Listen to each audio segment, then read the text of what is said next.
One thing I hate about jujitsu is getting injured. And I'm not saying that if you do jujitsu, you automatically get injured, because there's people out there that do not get injured at all. And if that's you, please tell me your secrets. But then there's me on the other hand, and I have gotten injured so many times throughout my 6 years of since starting jujitsu. And I gotta say, it is super frustrating. Why is it the things that you love most in life end up hurting you the most? That I cannot say for sure, but every rose has its thorn. That was so poetic, I swear. But it's like you're counting down the days when you can go back on the mats and train with your teammates and learn jujitsu like you once did before. And believe me, you will. But it's gonna take some time, rest, recovery, go see a doctor, all that usual good stuff. But throughout the years, I've acquired some unconventional methods for me to heal from my injuries and deal with my injuries personally that I feel might be able to help you. Just please don't judge me when you hear it. First off, when I get injured, I think about accountability and I think about blaming everybody besides myself. I want to blame the weather. It was cold and I didn't get a chance to warm up. Or I want to blame my training partner. Why did he crank this submission before I got the chance to tap, right? And a part of me still wants to blame them, but it's like, first off, I need to take accountability for every action that I take and don't take in my life. Like, hey, I could have tapped sooner. And I decided, first of all, to go to jujitsu, put on my gi, and I said yes to rolling. So I take this mindset of accountability into this part of my life, but also I try to bring it to every other part of my life. That way I feel like I have more control, and so I don't feel any malice or hate towards anybody, and I can focus on what I can do better next time. And I know it's tough when you gotta go to work the next day. I remember I was working at Target one time and I was pushing carts. That was my job. And I got armbarred and my elbow popped and I could only use one arm. It just sucked, but I had to realize at the time, and I have to fully admit, like, I didn't tap in time. My fault. But let's say like I feel like I did everything right. How does it help me if I blame someone else? So that's the way I see it. The second thing I do is I use my imagination. And before you click off, let me just tell you, I read this in a study a long time ago where this group of people who were injured were split up. One group was allowed to heal the conventional way. The other group was taught to use their imagination and picture themselves doing normal things before their injury.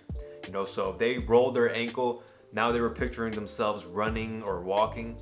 And they found that the group that were taught to use their imagination healed a lot faster than the other group. It was weird because the theory was that neurons were being sent to their ligaments, their tendons. And ever since I've read that, I've been doing the same thing. I've injured my knee recently, so I picture myself shooting a shot. I picture myself jumping. I picture myself running. I picture myself retaining guard. And I feel like it does help me, and I don't know if it actually does or not. And this is what I do when I have spare time. It doesn't hurt to try it. I know it's weird, but give it a shot. You never know.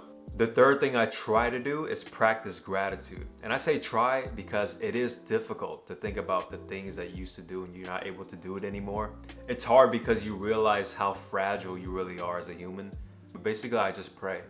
I pray to God that I can get back on the mats. I pray and I'm thankful for everything that He's given me, this machine that I'm able to use to move through the world and practice martial arts and do different work and work my job and things of that nature, like just giving thanks to God no matter what, and also just thinking about my teammates and how much I want them to keep on striving and be better, like just giving that intention out into the world.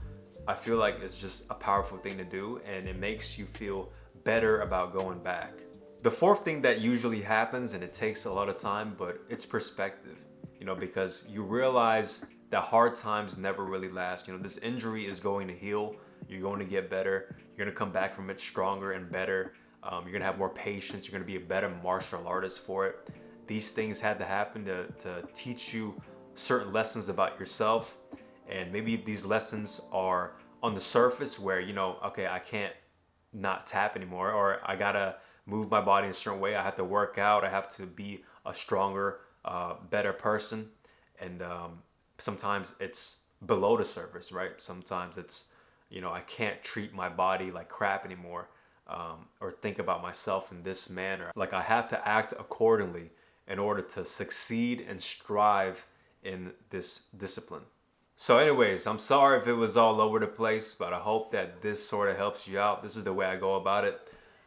If you're injured right now, just keep on going and get lots of rest, ice recovery, see a doctor, all that good stuff, man. And try to utilize some of this and, just stay patient. You're going to get through this. Anyways, remember to tap early, tap often, tap that like, subscribe button if you haven't already. And remember, no matter what battle you're facing in life, whether it be injury or not, keep on fighting the good fight, and I'll see you in the next video.